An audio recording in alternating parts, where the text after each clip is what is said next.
शौकीन Raj audio recording studio Lalpur ward number 2। Lalapur के छौरा छै खचारा गे, लालापुर के छौरा छै खचारा गे। डीजे अमित अपहर,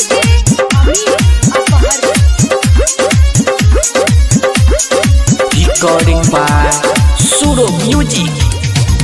चढ़ल जवानी छौरी छोड़ दे तो पानी है गे, छौरा सब कर दे तो लाफरा गे।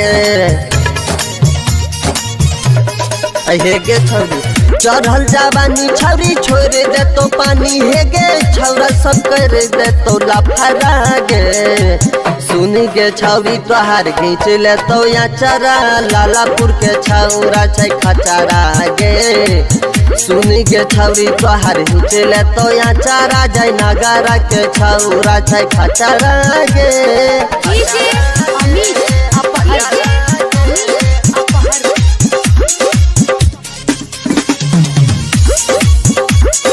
लालापुर के छौरा छै खचारा गे, लालापुर के छौरा छै खचारा गे। रोजे रोजे छौरी तू मारे छी ठहाका, बगली से छौरा सबका मारे छी गे धाका।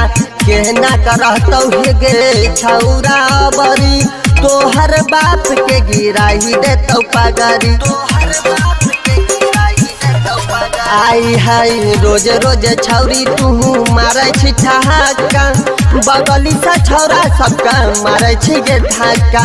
केहना करहतौ हे गे छौरा बरी, तोहर बाप के गिराही देतौ पगरी। देखो न लागे छी छौरी हसीना, अब नहीं करी तू कोनो नखरा गे। सुन गे छौरी तोहार हिंच ले तो या चारा, लालापुर के छौरा छै खचारा गे। सुन गे छौरी तोहार हिंच ले तो या चारा, जयनगरा के छौरा छै खचारा गे। डीजे अमित अपहर,